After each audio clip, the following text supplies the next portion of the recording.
disolver, disolver temporalmente el Congreso de la República. También no es plagio, es copia. ¿Es copia, dice? Es terrible, ¿ah? Qué hombre visionario ese cojudo. Sí me declaro inocente, totalmente inocente. Hola, soy Pedro Salinas y esto es Rajes del Oficio. Vamos a arrancar la semana con una entrevista a Sandro Venturo, sociólogo y comunicador. Sandro, bienvenido al programa. Hola Pedro, buenas noches, qué gusto. Bueno, vamos a arrancar con la noticia del día, para mí, ¿no? Que es el comunicado número 02-2023 de la ADOGEN. ¿Qué cosa es la ADOGEN? La Asociación de Oficiales Generales y Almirantes del Perú en situación de retiro. En los hechos, siempre ha funcionado este gremio como una suerte de vocería informal de aquellos militares y marinos que están en actividad, ¿no es cierto? Porque como los militares no pueden ser deliberantes, se expresan a través de ADOGEN muchas veces, como creo que en esta ocasión.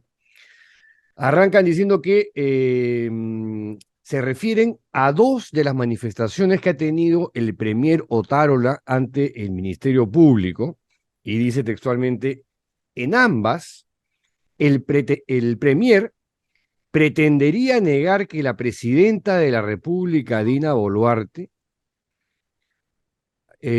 autorizó el uso de armas de fuego por parte de las Fuerzas Armadas. Y habla de un decreto supremo del 14 de diciembre del 2022, donde dice que la presidenta ordena la declaratoria del estado de emergencia a nivel nacional y por lo tanto ampara el uso de la fuerza por parte de la Policía Nacional y de las Fuerzas Armadas. Dice más abajo, la declaratoria del estado de emergencia por la Presidenta de la República respalda el uso reglamentario de las armas de fuego por parte de las Fuerzas Armadas. Además, dice, líneas más abajo, si fuese necesario, están cubiertos por el inciso 11 del artículo 20 del Código Penal que establece estar exentos de responsabilidad penal por agresión ilegítima. Es un comunicado largo, bien durito, bien fuertecito, donde dice además que si los actores políticos, la alusión es a Dina Boluarte y a Otárola, no quieren que las Fuerzas Armadas usen sus armas, entonces deberían incluirlo expresamente en sus dispositivos legales o modificar la ley y de esa manera asumir el costo político de sus decisiones. Eso suena bien fuertecito, ¿ah? Y luego señala, el presidente del Consejo de Ministros pretende trasladar toda la responsabilidad a las Fuerzas Armadas y la Policía Nacional sin asumir su responsabilidad política. Algo que, ¿no? Yo coincido ahí con la gente de ADOGEN, ¿eh? Adicionalmente, los ministros de Defensa y del Interior reiteradamente demuestran su desconocimiento de la ley al manifestar que las marchas pacíficas están autorizadas, por cuanto en estado de emergencia están prohibidas todas las marchas o reuniones, así sean pacíficas o menos violentas. Y sobre el incidente sobre el cual los medios han informado hoy día, sobre estos militares que se ahogaron en el río Ilave, dice, ADOGEN Perú lamenta profundamente la pérdida de la valiosa vida de los efectivos militares de la patrulla del cuartel de Ilave, en Puno, que por la indecisión de las autoridades, al verse rodeada y amenazada por más de 100 violentistas subversivos, evitaron el uso de sus armas y se vieron obligados a arriesgar su vida cruzando el río Ilave con la pérdida de 4 vidas y 2 desaparecidos. Y todo el rato hablan siempre de violentistas subversivos, de terroristas y cosas por el estilo, ¿no? En ningún caso hablan de civiles muertos accidentalmente o algo por el estilo. Y muestran su total rechazo ante la falta de firmeza en la conducción del país por parte de las autoridades del gobierno central. Carajo. Miraflores, 6 de marzo del 2023, lo firma el vicealmirante de la Armada Peruana, Javier Bravo Villarán, presidente del Consejo Directivo de Adogen Perú. ¿Qué tal? ¿Qué tal? Bueno, yo creo que hay dos cosas ahí. Lo que saco, si quieres, de interesante es que efectivamente, si haces una declaración, pones el estado de emergencia, tienes que haber dicho expresamente que las protestas pacíficas van a ser permitidas, porque en un estado de emergencia están prohibidas las reuniones, y tienes que haber dicho explícitamente que las Fuerzas Armadas no pueden utilizar las armas. Uh-huh. Y entonces eso creo que es un golpe duro para el actual Ejecutivo, que ha venido diciendo más bien lo contrario. Hemos declarado estado de emergencia y no hemos autorizado A, B, C, D. Pero la segunda cosa interesante es que felizmente que estos señores militares no están en el gobierno, porque si no, No, si claro, no. reclaman lo que reclaman, este país estaría incendiándose en Olvídate, este el momento. lejano oeste sería así un Chancay de a medio, ¿no? Esto Y sería claramente una no entienden, balacera, pero que mueran sí, los que tengan que morir. y ahí lo que creo es que, de nuevo, a estos militares retirados, como a una parte pequeña, pero relevante del país, que cree que esto se va a solucionar metiendo bala y prohibiendo manifestaciones, lo que nos está diciendo es que no han entendido nada de lo que está pasando ahora y lo que viene pasando hace 5, 10, 20 años en el país, ¿no? Entonces, celebremos que estos señores no tienen nada que ver con el gobierno. Ahora, acá Porque hay se enseña lo mismo. una cosita, creo, a favor de Adogen, ¿no? O de los militares en situación de retiro que se pronuncian formalmente, pero que expresan informalmente la posición de un sector de autoridades del ejército y de la marina, ¿no? Lo que están diciendo estas personas es, mira, hasta el día de hoy tú no asumes ninguna responsabilidad política por los muertos, ¿no? Y ya nos estamos encrespando y molestando y fastidiando porque nos estás endilgando a nosotros, nos estás endosando los Yes. muertos y tú estás sacando cuarta, y no solamente eso, sino que ante el Ministerio Público te atreves a decir que ni el mismo Otárola, que es el que ha declarado esto, ni la presidenta Boluarte han dicho disparen, ¿no? De acuerdo. Ese es un buen tercer punto, y es los militares, si es que esa asociación expresara a los militares no retirados, a los de oficio, lo que nos están diciendo es que Asume tu responsabilidad. no, y podría haber una fracción al interior del gobierno, ciertamente. Sí, o sea, digamos, acá lo que hay es un comunicado, creo que bastante fuerte, enérgico, pidiéndole al Estado peruano, en este caso, concretamente a la Sí, presidenta Boluarte y al primer ministro, oigan, asuman su responsabilidad. No nos enchufen a nosotros la consecuencia de sus actos, de sus decisiones, porque las decisiones han venido de arriba. Y si lo pongo caricaturescamente es, no nos enchufen la responsabilidad que ustedes tienen, porque si por nosotros fuera, hubiéramos sido más bravos.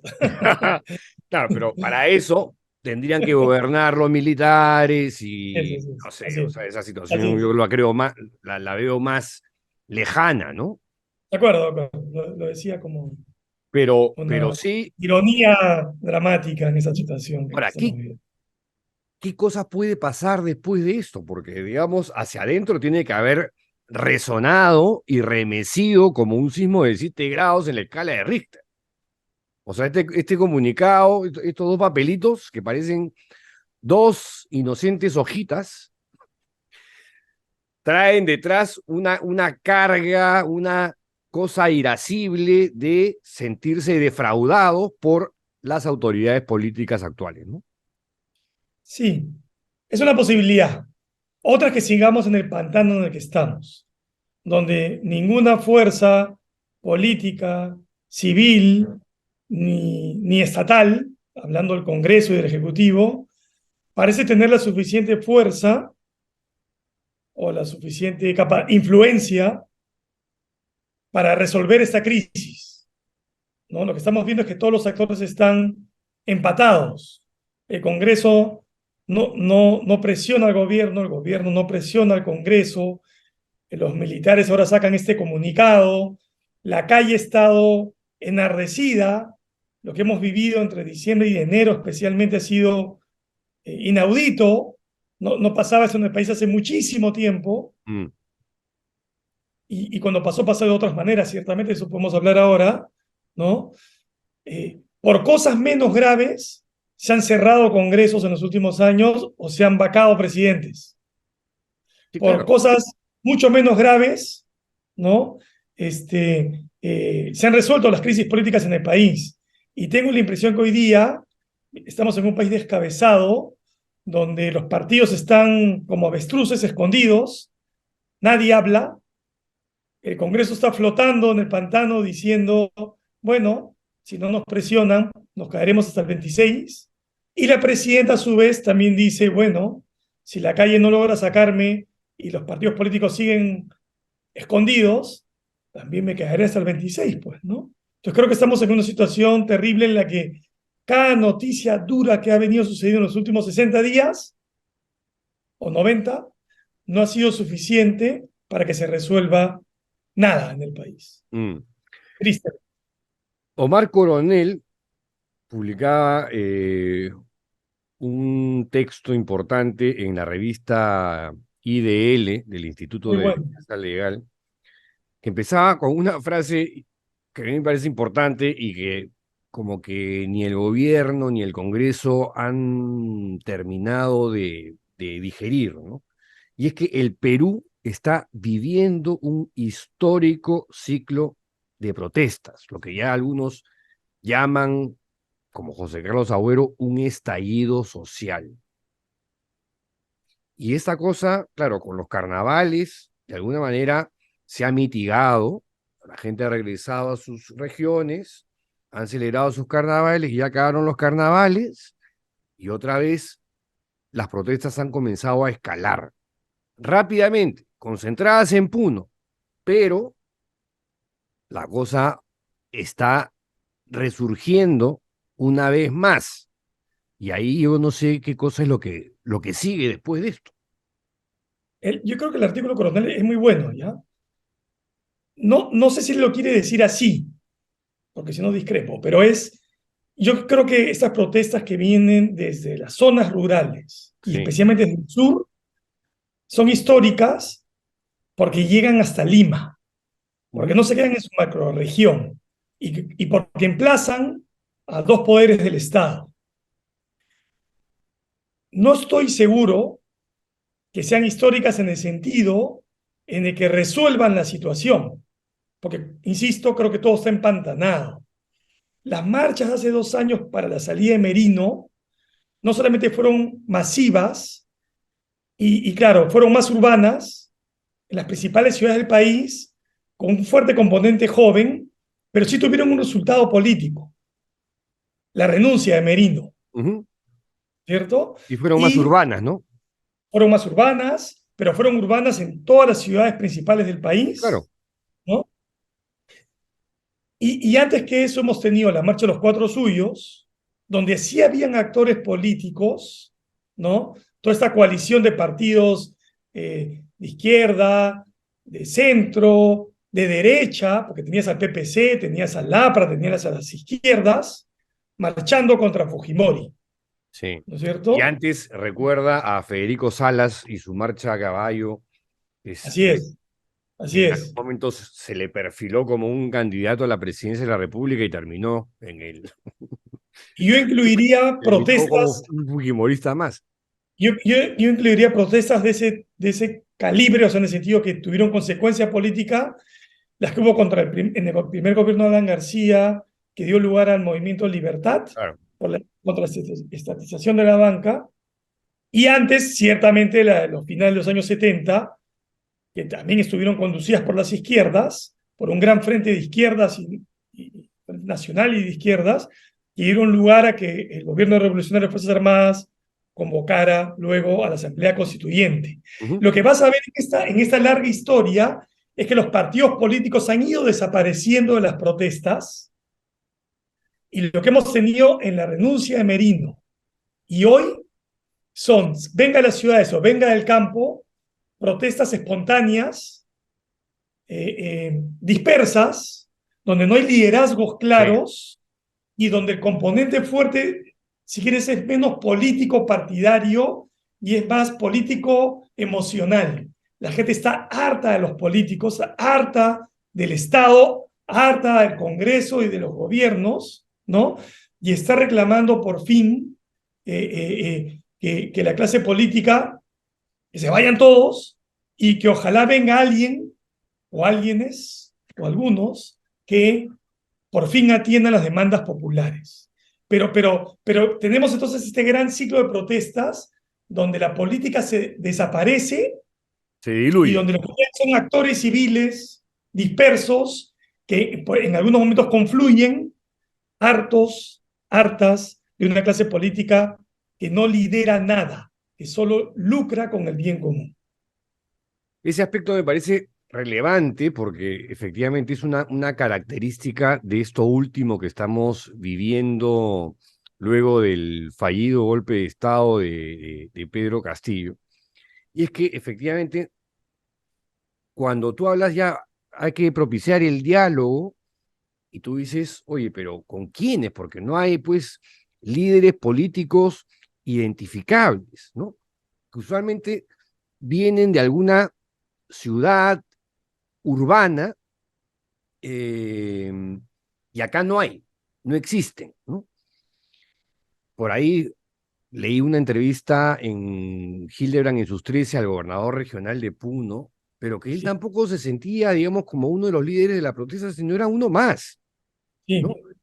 Ese aspecto es importante y la reacción por parte del gobierno es deplorable, ¿no? Dice, ya, diálogo. Y se reúne con quiénes? ¿Con Keiko Fujimori? ¿Con Acuña? O sea, esa es su idea de resolver la crisis política actual, conversando con, en términos así desotianos de los años 90, con la partidocracia, que ni siquiera ya son partidos, ¿no? Son no, cáscaras, son cascarones vacíos no que representan a nadie. movilizan intereses prebendistas, mercantilistas, universidades, universidades chichas y cosas por el estilo, Minería y no se informal, dan cuenta, y no se transporte dan cuenta. informal, ¿Ah? sí, transporte informal, minería Exacto, informal, y exacto. hasta narcotráfico, y hasta narcotráfico. Y les importa un bledo, les importa un pepino que este fenómeno, oye, a cualquier político de talla, ¿no es cierto?, que no existen lamentablemente en estos momentos, dirían, oye, acá está pasando algo demasiado grave, ¿no? Lo de Castillo ya No, era un síntoma y antes Humala fue otro síntoma, Toledo mismo en su momento fue un síntoma, ya Fujimori ya era un síntoma, de que no, acá, pero es que yo creo que en verdad, cuando decimos que la clase política está cuestionada, no estoy pensando solamente en la clase política que está en Lima o que termina en Lima. uh-huh, Estoy pensando en las élites de cada región, que hoy día tampoco representan a sus regiones. de acuerdo, Que no hay liderazgo, cuando decimos que no hay liderazgo políticos nuevos o antiguos en estas protestas descentralizadas, lo que estamos diciendo es que este descabezamiento que vemos en el gobierno nacional sucede también en las regiones, sucede también en las localidades. El fracaso del modelo mm, o los límites del modelo de las últimas 2 o 3 décadas, tiene que ver con que ninguna élite, ni la económica, ni la política, ni la académica y cultural, ¿no? Tienen capacidad, todavía tenemos capacidad, vamos a incluirnos, de proponerle al país una salida más o menos atractiva y confiable. Y eso está pasando en Lima, en todas las regiones y en todos los centros urbanos que a su vez están desconectados de su propio campo. Ahora, ¿no? cuando Entonces, hablas del modelo, ¿estás hablando del modelo económico o de un modelo más integral? gracias. Te agradezco la pregunta. Porque No, yo yo creo que asumo más también integral. que el modelo regional fracasó, ¿no? Es que cuando pienso en el Solamente ha fondo, generado y sí, propiciado corrupción a pastos, ¿no? lo que creo que en El las últimas modelo 2 décadas, político, el sistema es una buena mierda, ¿no? Nuestro sistema de representación ya no da más. Hay que cambiarlo. creo que el pacto tácito de que se expresa en la Constituyente del 93, ¿no es cierto?, que la gente aprueba y que ha guiado la economía del país en las últimas más de 2 décadas, ¿no?, ha sido suficiente para que un país como el Perú triplique su PBI y quintuplique su ingreso fiscal, ¿ya? Mm. Pero ese modelo venía con un debilitamiento del Estado, un Estado que hoy día no es capaz de darle seguridad, salud, educación, Nada, nada a la nada, gente, nada, nada. y venía con un modelo de regionalización que ha sido absolutamente fallido. Y ahí la responsabilidad no creo que sea solamente de Lima, insisto. Creo que cuando digo que la clase política ha demostrado su suprema incapacidad, estoy pensando no solamente en Lima, sino en las regiones, y no solo en los políticos y en los liderazgos económicos, sino también en el ámbito civil, cultural y académico. Hoy día nadie puede decir, por aquí es la salida. Nadie puede decir, mi voz representa a una buena parte de los peruanos y de las peruanas. Creo que estamos en un momento bien crítico. No parece, porque todo está empantanado. Pero la verdad es que creo que hoy día nadie sabe por dónde es la salida. O si quieres, por dónde es la entrada. Y te faltó incluir a los medios de comunicación, ¿no? Porque hasta hace poco el importante, otrora, diario El Comercio, ¿no? Cuando un editorial sugiere, oigan, ¿para qué vienen a Lima? Ustedes deberían ir a reclamar a sus regiones. Miren, ahí están en azul, no gastan la plata, se la roban. O sea, no vengan acá, regresen a sus sitios y quéjense con sus gobernadores regionales. Oye, no Sí. entendieron nada. O sea, no Lo que pasa es que entendieron nada. escúchame, no he incluido los medios, no solo por lapsus, ¿ya?, sino porque además no pesan nada. O sea, hoy día Es verdad. nadie lee periódicos, Mm. cada vez menos la gente escucha radio y la televisión se ha vuelto un medio de comunicación que básicamente es de consumo, amas de casa y no más que eso, ¿no? O sea, creo que los medios de comunicación que antes han sido muy importantes en el Perú y en el mundo, hoy día no tienen ninguna capacidad de influenciar, de influir en la opinión de la gente. Y todo lo que tuiteamos y todo lo que discutimos, no está llegando a la gente, porque la gente está en otra, y sus canales de comunicación, de información, el boca a boca es mucho más poderoso, y el boca a boca digital es mucho más poderoso. Mm. Eso explica por qué en el campo 7 de 10 personas están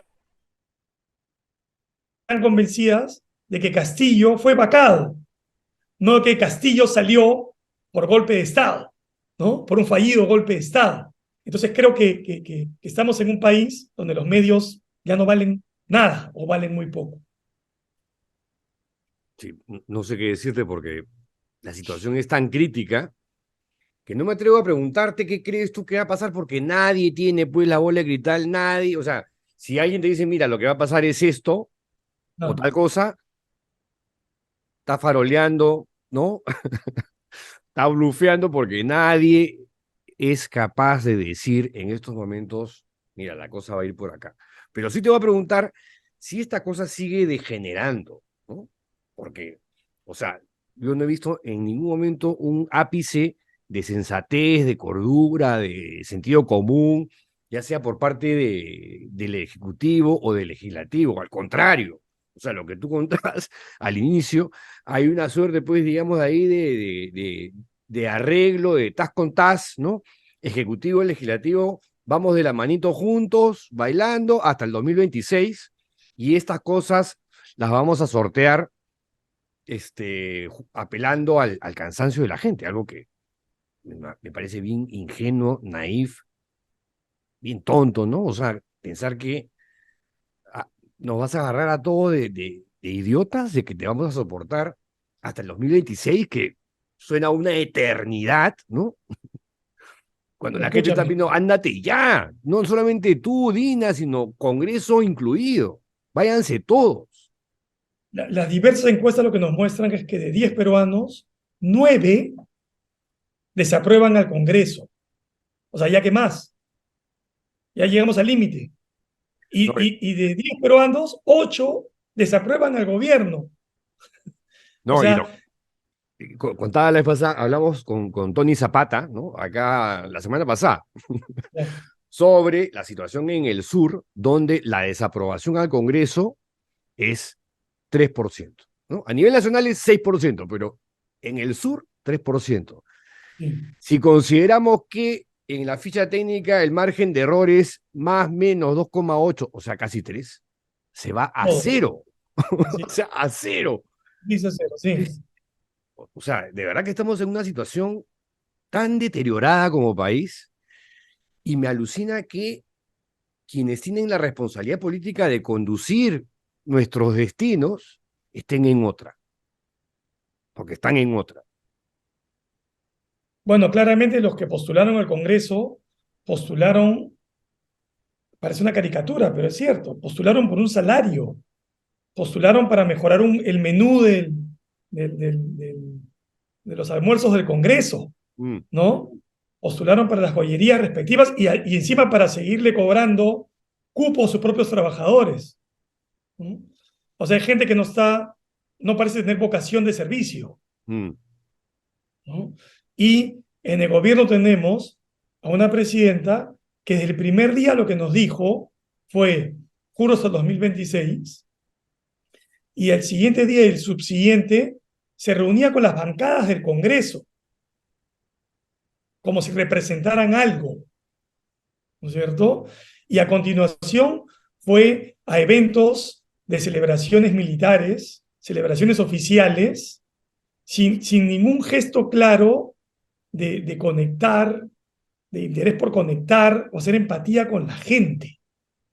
Este gobierno desde que comenzó diciendo, me gusta la banda presidencial. Y nunca comunicó, estoy acá al servicio de la gente y voy a hacer todo lo posible para sacar a este país de la crisis. Y si tengo que renunciar como gesto para presionar a la clase política, lo voy a hacer, porque he entrado aquí a servir a mi país. Lo que la gente lee en el gobierno de Dina Boluarte es, la señora se quiere quedar, no le interesamos nada. Y los muertos no han hecho sino ratificar ese prejuicio de manera dramática, de manera trágica, de manera realmente injustificable. Yo te mencionaba hace un rato al gobernador regional de Puno, que no me acuerdo cómo se llama, pero él comentaba en esta entrevista con Rebeca Diz en el semanario de Hildebrand que bastaron 2 muertos en Lima para que caiga el gobierno de Merino, ¿no? Sí. En ese momento de la entrevista, creo que eran los primeros muertos en Ayacucho, pero como no habían sido en Lima, no pasaba nada. Vamos ya contando 60 muertos, y yo no he visto a ni un puñetero congresista pidiendo la interpelación del ministro del Interior, del ministro de Defensa, haciendo escándalo o bulla para que respondan ante la sociedad, ante el país. No solo Porque eso, ojalá no haya más muertos, pero como están las cosas y ante esta desconexión, ¿no? Este es el gobierno y el Congreso unplugged, totalmente desenchufados de la realidad. Así Ya, pero las ahí la cosas, pregunta, todo va a empeorar. pero mira, ahí creo que la pregunta para esta conversación sería, ¿por qué entonces, con ese alto rechazo al Congreso y a la presidencia, por qué entonces, con esa cantidad terrible de muertos, por qué entonces cuando el país parece más harto que nunca de la clase política, por qué no está pasando nada? Y yo sugeriría entonces, a ver si te parece esta respuesta, que la paradoja es esta. Precisamente por eso Dina se queda, porque no hay opción, Porque no está porque no hay pasando nada. alternativa, Mm. porque no aparece ningún liderazgo suficientemente claro y sano como para que la gente diga, váyanse todos ya y por lo tanto que venga tal o cual, ¿no es cierto? Creo que hemos llegado a un punto en el que el descabezamiento es absoluto. Nadie quiere a los que están y no hay cómo reemplazarlos. Creo que esa es la paradoja que estamos viviendo ahora. Claro, pero a la vez la situación se vuelve explosiva en tanto en cuanto si la indolencia por parte de las autoridades políticas en el Ejecutivo y en el Legislativo y en el Poder Judicial, ¿no? Porque hasta el día de hoy yo no he visto a ninguna autoridad policial o militar respondiendo frente a las muertes. Eso en la práctica asusa, ¿no es cierto?, la ira y la indignación de la gente antes que aplacarlas o mitigarlas o jugar al cansancio, que es lo que están jugando en el Ejecutivo y en el Legislativo. Entonces, ese tipo de actitudes o de reacciones no van a hacer más que empeorar las cosas. ¿No crees que ya estamos viviendo un efecto de saturación? Todo esto es una mierda y ya Sí. no espero nada de esto, ¿no es cierto? Porque no hay puerta de salida, ni hay recambio posible. Felizmente llegaron los carnavales para seguir desconectando de la política peruana.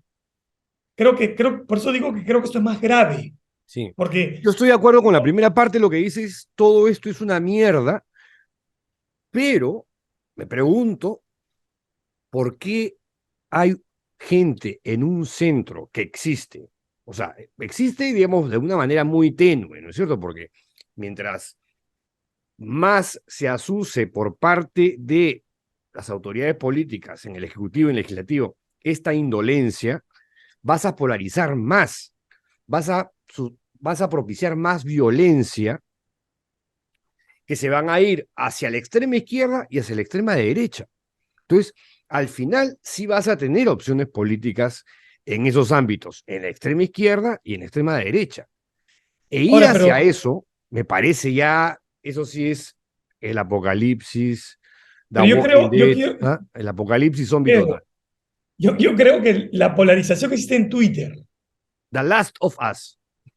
¿no? La polarización que existe en Twitter y en las opiniones de izquierdas y de derechas que solo viven para descalificar al otro y que no tienen ninguna capacidad de encontrar puntos medios, ¿no? La gran mayoría del país, que dicho sea de paso, no está en Twitter, Sí. ¿no? No está en esa discusión, está concentrada en esto, ¿ya?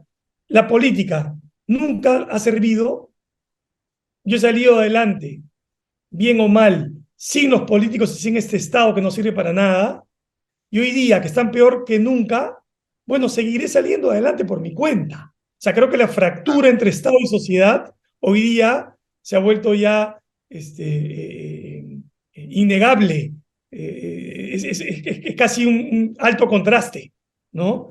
Insalvable. Ese comentario que acabas de hacer, yo se lo he escuchado en más de una oportunidad a amigos italianos e italianas en diferentes momentos, ¿no? Mira, aquí la corrupción, las instituciones, esto es una porquería. Acá hemos optado por seguir haciendo lo nuestro, pero claro, estás en Europa, ¿no? Estás en No, yo Italia, sé, estás en Roma. Acá estamos seguramente. en el Perú, donde las necesidades son muy, muy grandes y el Estado no te da nada. O sea, el problema del agua, solamente para mencionar un aspecto, es un problemón, es un temón, y no se hace absolutamente nada por resolverlo. No, sin duda, sin duda. Ay, yo solo estoy pintando este escenario en el que el rechazo ha llegado a su máximo nivel y saturó.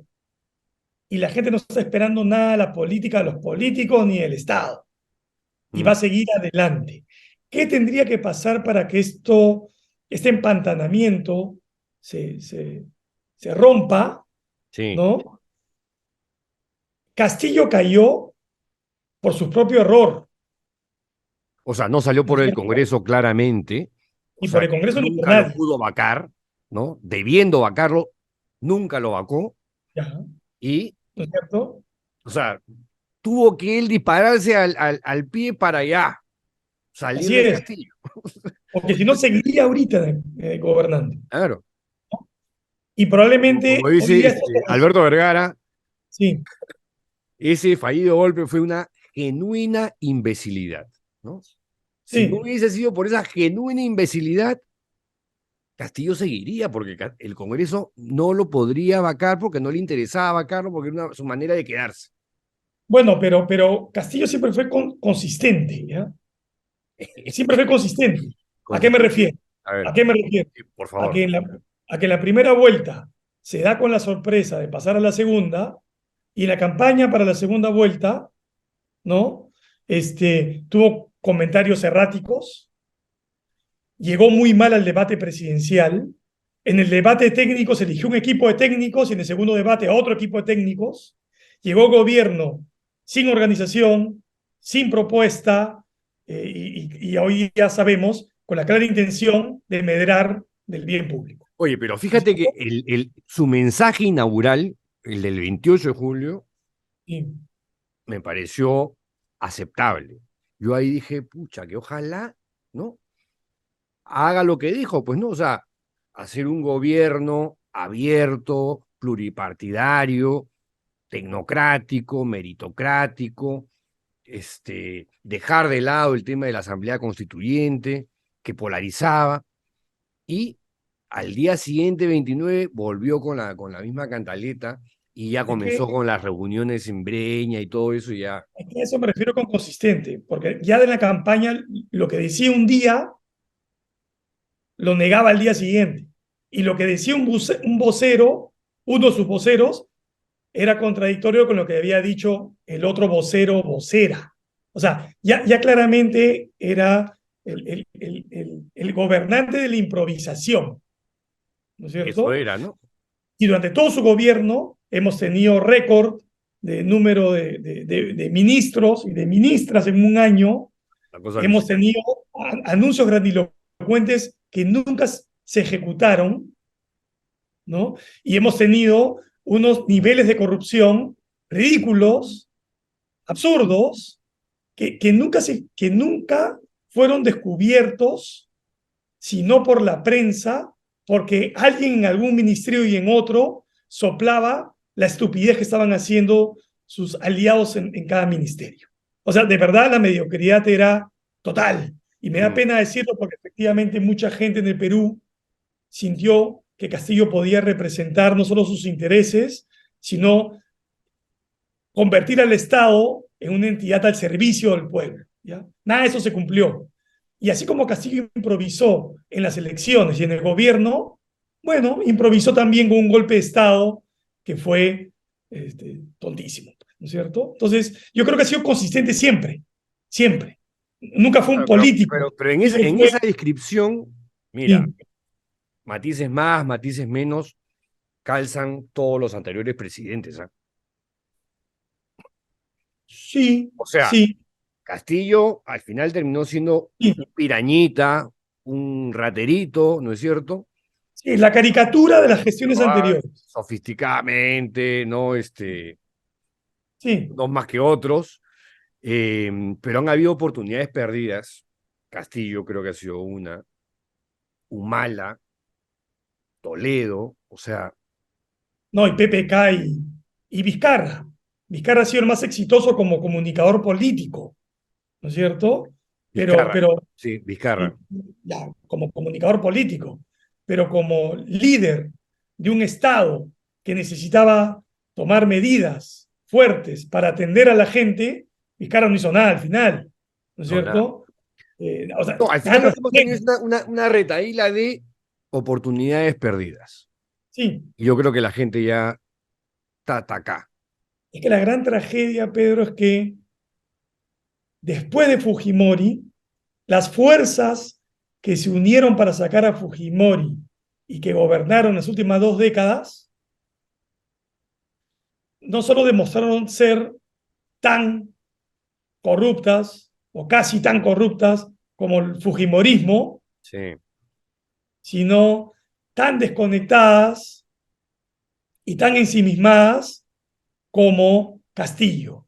Creo que en los dos extremos tienes esta mezcla de políticos improvisados y o frívolos que no parecen haber estado nunca interesados en transformar un país que confió en ellos. Sí, pero en ese combo descolla, creo, por lejos Alejandro Toledo. Alejandro Toledo tiene una responsabilidad enorme, importantísima y fundamental. Él pudo, de alguna manera, refundar un país, hacer un quiebre, ¿no? Hacer un gobierno responsable, reencauzarlo. No te digo que hagas una refundación de la República o algo por el estilo, pero sí darle un norte al país, darle un futuro, una visión de futuro. Bueno, ni No a Toledo, chupar y a robar. Puta ni madre. Toledo, ni García, ni Humala Por eso, se pues, ninguno. atrevieron a hacer las reformas, las grandes reformas que habían que hacer. Tú puedes encontrar varias cosas importantes, ¿ah? Carrera magisterial, unificación de programas sociales, o sea, en cada gobierno puedes encontrar decisiones relevantes que han mejorado ciertos aspectos de la gestión pública, ¿ya? Eso no lo podemos negar, pero en la suma final lo que tenemos es un país que tuvo más ingresos y que no consolidó su institucionalidad pública, que no mejoró sus servicios del ciudadano y que no tuvo la capacidad de cerrar las grandes brechas que Perú hoy día muestra como, si quieres, el síntoma. Yo siento que esta crisis lo que ha mostrado es una especie de erupción que muestra todos nuestros males: el clasismo, el racismo, la centralización, ¿no? O sea, la desconfianza social, la corrupción, la indolencia que va contra los derechos humanos. O sea, creo que esta crisis está sacando como Lo todas peor, nuestras enfermedades. lo Todas peor, nuestras lo peor, enfermedades. lo Pero peor. ninguna es nueva. No, ninguna es Hacer un nueva, país ninguna es nueva. cultivando y acumulando durante décadas. Un tema final, Sandro. Dale. La Asamblea Constituyente. ¿Cómo se debe enfrentar esa noción? Porque está presente. O sea, no podemos negar que el tema sigue ahí. A ver, yo diría medio paso atrás. Necesitamos grandes reformas. Reformas en el sistema político, Urgentes. reformas que habiliten un Estado que le dé servicios a la gente, que cierren brechas, que den oportunidades a la ciudadanía, Urgente. propia cuenta adelante. Necesitamos integrar campo con ciudad, necesitamos integrar Urgentísimo. macroregiones con capacidad de autonomía y de gestión para que salgan por su propia cuenta adelante. O sea, creo que hay grandes agendas que necesitamos urgentemente acometer. Lo que pasa Entonces es que todas son urgentes. ¿Por cuál arrancas? la pregunta es, ¿una constituyente resuelve eso? Probablemente de manera simbólica, sí, de manera simbólica, ¿ya? Pero con esta clase política y con esta sociedad civil que no tiene capacidad de pasar las fronteras de lo civil para llegar a lo político y renovar, por lo tanto, la política, ¿no? Creo que estamos paralizados todos. Hoy día, mañana llamar a una constituyente, que es el sueño de varios amigos de izquierdas, es una irresponsabilidad suprema. Y para quienes tenemos propuestas progresistas, es un territorio de temer, porque en un país conservador como este, Te van a meter la pena de muerte de todas maneras. muchas de las cosas que avanzó el Perú en los últimos tiempos, a pesar de todo lo que hemos dicho y rajado en esta conversación, se perderían instantáneamente. Ese es mi temor también. Ya, entonces yo creo que necesitamos grandes reformas, sí. Necesitamos un nuevo pacto social, por supuesto.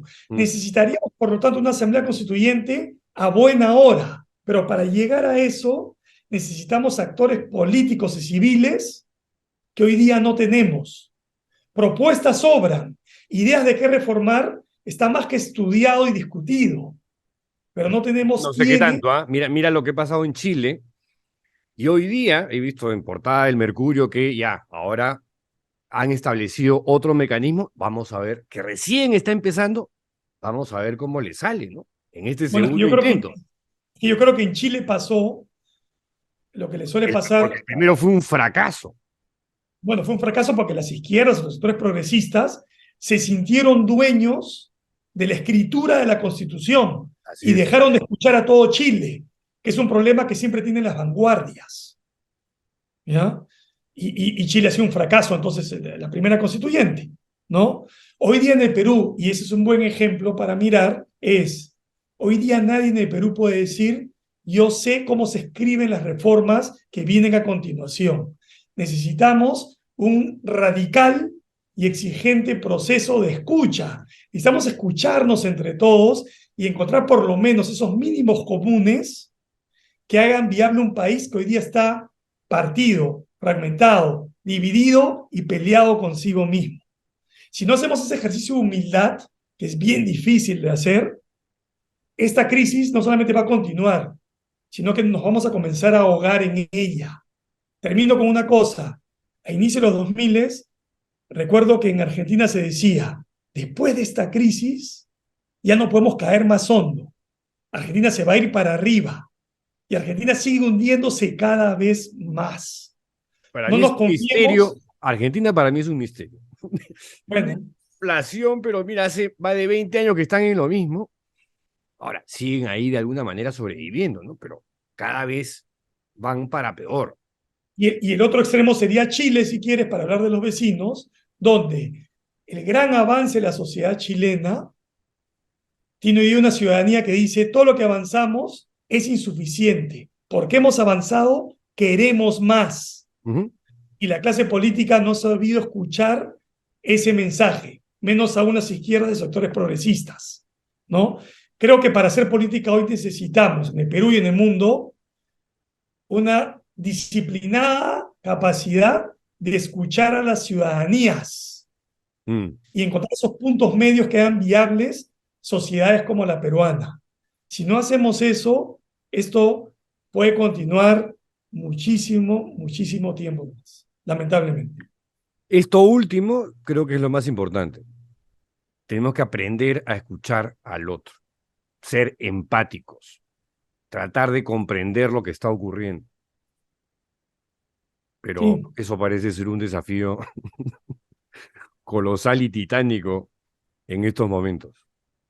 Quien encuentre el método o los métodos para sentar hoy día en una misma mesa a quienes gozan insultándose mutuamente y descalificándose mutuamente, y a quienes sueñan con dispararle a todos los que protestan, y los que protestan con quemar no solamente edificios públicos, sino todos los barrios de clases altas del Perú, el día que podamos sentarnos, bajar la guardia y escucharnos, probablemente dibujemos esas puertas de salida o de entrada, como quieras llamarle, que el Perú hoy día necesita. Cuando pase eso, tú y yo vamos a estar bajo tierra, mi querido Sandro.